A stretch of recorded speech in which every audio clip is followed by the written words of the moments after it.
Hi, this is Stacey Hyde, and welcome back to Better Financial Health in 15 Minutes or Less.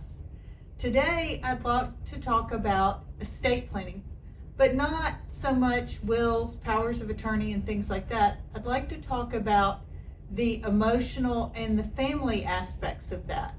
One of the things that we see happen quite a bit is there can be one sibling that is more involved with the parents, and the rest of the family or the siblings may think they know what's going to happen, but then mom and dad pass away and the rest of the family is surprised.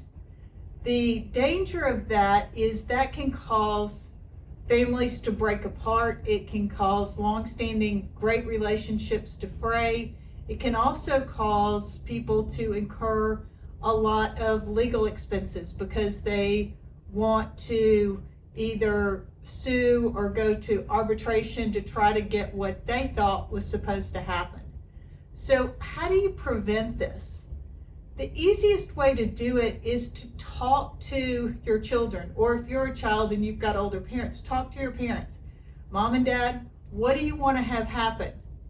And so that everybody understands it and is on the same page.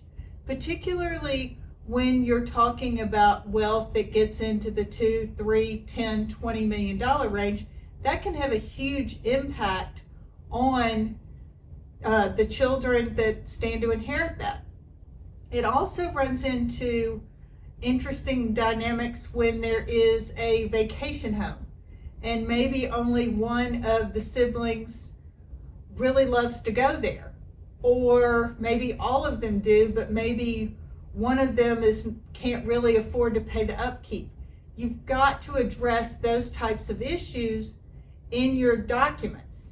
For example, the way one family did it is they put that in a separate trust, and they put in there and they talked to their kids about rent this sum so that you can use that rental income to pay HOA fees, property taxes, insurance to offset some of that.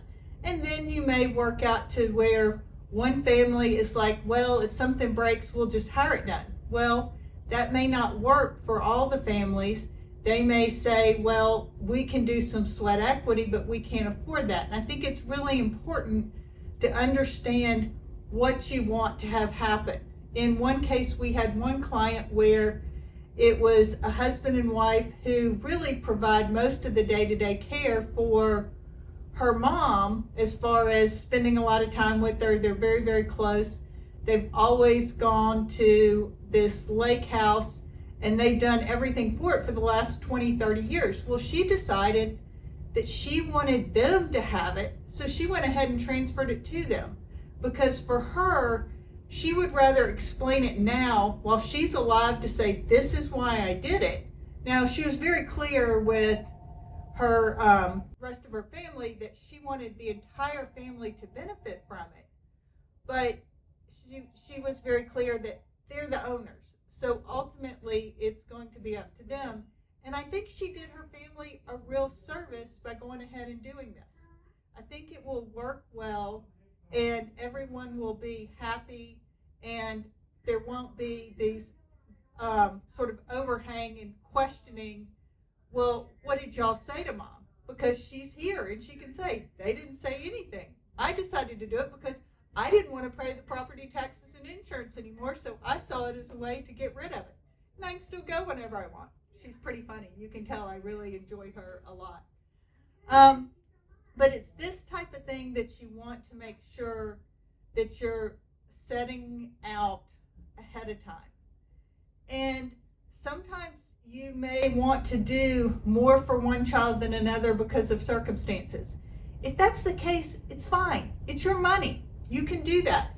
But do your family a favor and explain it, either now while you're alive, or leave a handwritten letter, an email, something like that, so that they understand the motivations. Because generally speaking, when someone passes away, there's a lot of emotions involved.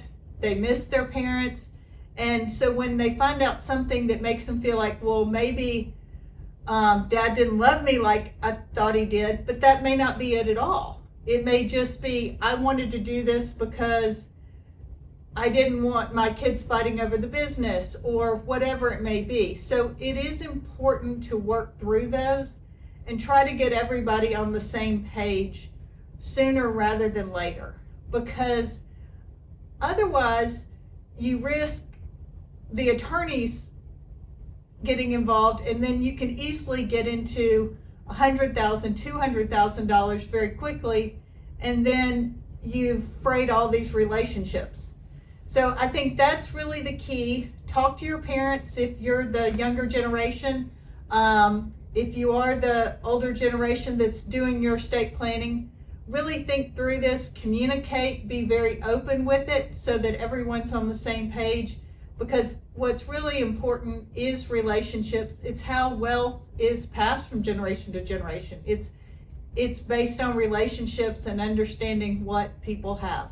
So thanks for tuning in. This is another edition of Better Financial Health in 15 Minutes or Less, and I'm Stacey Hyde.